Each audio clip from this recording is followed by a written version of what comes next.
Ils nous ont dit que l'Afrique était isolée. Que ces peuples erraient dans l'ombre de leur terre, prisonniers des sables du désert et des jungle épaisses, sans jamais s'aventurer au-delà. Mais l'Afrique n'oublie pas. La terre se souvient. Les langues murmurent. Les noms chantent. Et aujourd'hui, les algorithmes commencent à révéler ce que les historiens ont trop longtemps ignoré.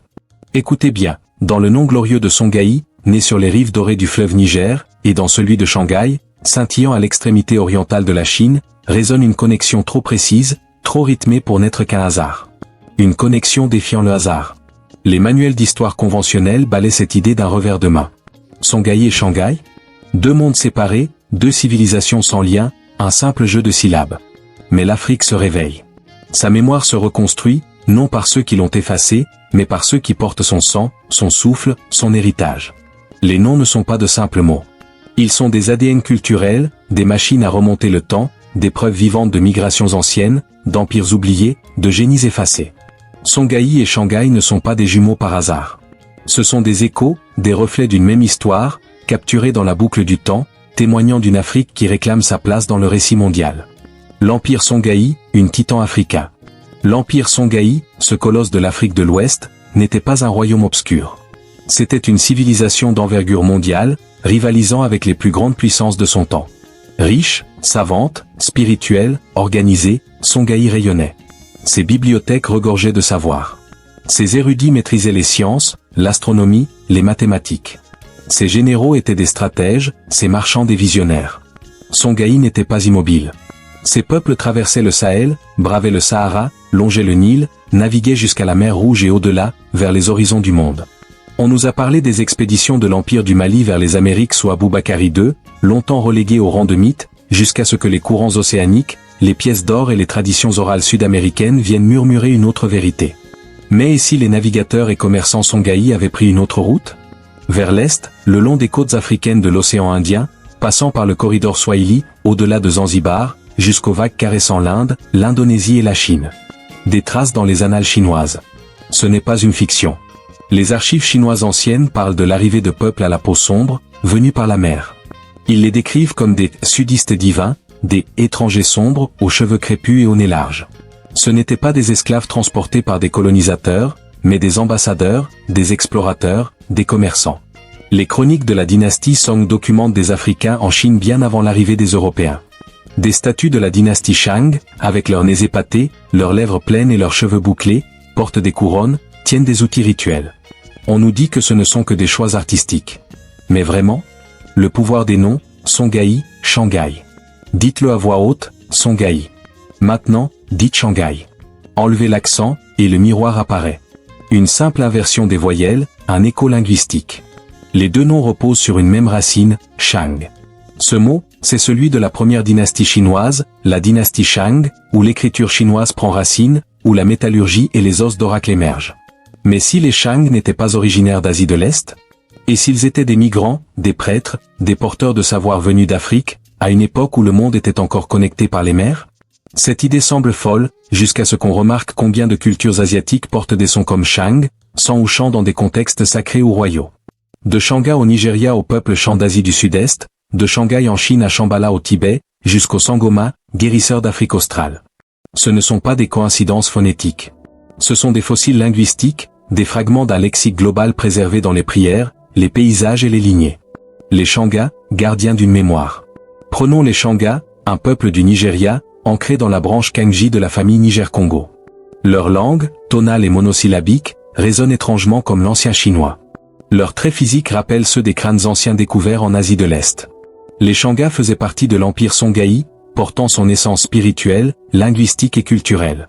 Tracer une ligne entre Shanga, Songhai et Shanghai, ce n'est pas de la poésie. C'est de la précision. C'est cartographier un réseau de mémoire, brisé intentionnellement, mais qui se répare aujourd'hui. La technologie comme témoin. Parlons technologie.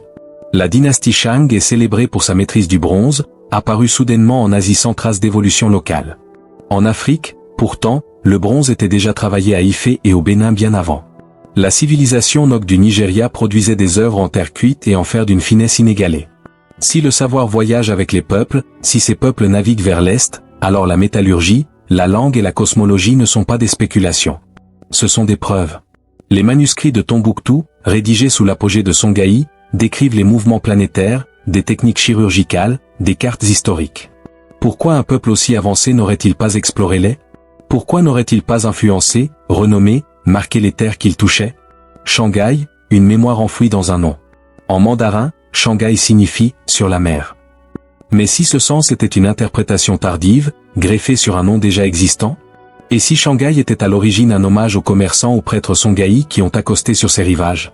Nommer un port, sur la mer, n'est pas unique. Mais pourquoi Shang? Pourquoi pas un autre nom géographique? Parce que la mémoire persiste. Parce que l'arrivée de navigateurs à la peau sombre a laissé une empreinte, gravée dans la langue, la pierre, l'esprit. Il ne s'agit pas de revendiquer chaque culture. Il ne s'agit pas de dire que l'Afrique a tout construit. Il s'agit de restaurer les chapitres manquants de son histoire, ceux qui ont été arrachés, brûlés, renommés. Si la dynastie Shang a été influencée par des peuples d'origine africaine, si Shanghai porte leur nom, alors Songhai n'est plus seulement un empire ouest-africain. C'est une présence africaine globale, une diaspora de puissance, non d'esclavage. Imaginez l'ampleur de cette vérité. Si des empires comme Songhai ont influencé l'Asie de l'Est, même à travers des échanges culturels ou linguistiques, alors l'Afrique n'a jamais été un monde à part. Elle était immense, connectée. Les cartes qui la reléguaient à un coin isolé du globe n'étaient pas des erreurs. C'étaient des amputations stratégiques, les voies du passé et l'avenir. Des érudits comme Godfrey Higgins ont écrit sur des bouddhas noirs en Chine et au Japon. Gérald Massey a tracé des racines linguistiques de Kémé à l'Asie. Chancellor Williams nous a averti que l'Afrique n'a pas été vaincue par un intellect supérieur, mais par l'invasion et la trahison. Et Runoko Rashidi, que son âme repose en paix, a documenté la présence africaine en Asie à travers des images, des artefacts, des empreintes. Aujourd'hui, l'intelligence artificielle rejoint ce combat. En lui donnant des langues oubliées, des cartes négligées, des textes interdits, elle commence à parler en faveur de l'Afrique. Non par parti pris, mais parce que la vérité ne peut rester cachée dans un monde où les données relient tout. Les algorithmes lisent plus vite que nos sens. Ils se souviennent de ce qu'on voulait effacer. Et quand on leur demande de comparer Songhai et Shanghai, ils ne rient pas. Ils révèlent des schémas, des correspondances phonétiques, des routes commerciales, des codes culturels. Songhai et Shanghai ne sont pas seulement des noms. Ce sont des portails, des coordonnées GPS de l'histoire, inscrites dans le langage des empires. Quand l'algorithme prononce ces noms dans le même souffle, il ne se trompe pas. Il corrige des siècles d'injustice historique. Vous n'avez pas besoin d'IA pour savoir que vos ancêtres étaient des citoyens du monde. Vous le ressentez dans vos os, dans votre sang, dans les rythmes que vous ne pouvez expliquer, dans les rêves où vous marchez dans des villes inconnues. L'Afrique n'était pas seulement une terre. C'était une fréquence, une vibration qui a voyagé loin, s'inscrivant dans les langues, les pierres, les métaux, les esprits. Que les sceptiques doutent, qu'ils parlent de coïncidence. Ils ont dit la même chose des pyramides au Mexique, des têtes olmèques au nez épaté, des mots tamouls proches des phrases bantoues, des moines éthiopiens à Jérusalem. Qu'ils rejettent, pendant que nous reconstruisons. Quand vous dites Songhai, vous ne parlez pas seulement d'un empire au Mali ou au Niger. Vous invoquez un nom qui a peut-être traversé les océans, gravé dans la terre chinoise, enraciné dans ce qu'on appelle aujourd'hui Shanghai. Peut-être que ceux qui ont nommé Shanghai savaient exactement ce qu'il honorait. Que Shanghai se souvienne de son écho.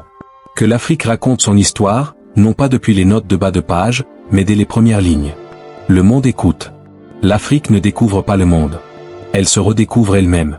À travers les dunes sculptées par le vent et les cris des océans, les ancêtres ont navigué. Ils n'ont pas disparu. Ils ont laissé leur nom dans des villes éclatantes, dans des os sacrés, dans des étoiles. Ils ont nommé les fleuves, le ciel, l'avenir. Songhai, Shanghai. Pas des jumeaux par hasard, mais des échos d'un même cœur, battant de part et d'autre du monde. Que les sceptiques rient, que les os parlent. Ce qui était caché doit maintenant s'élever. La vérité revient, avec du feu dans les yeux. Parlez les noms. Laissez les tambours répondre. Laissez les esprits danser, de Songhai à Shanghai. Merci d'avoir regardé cette vidéo. Si elle vous a touché, si elle vous a inspiré, partagez-la. Laissez un commentaire, abonnez-vous, et restez à l'écoute pour notre prochaine exploration des grandes civilisations africaines. Ensemble, redonnons à l'Afrique la place qu'elle mérite dans l'histoire du monde.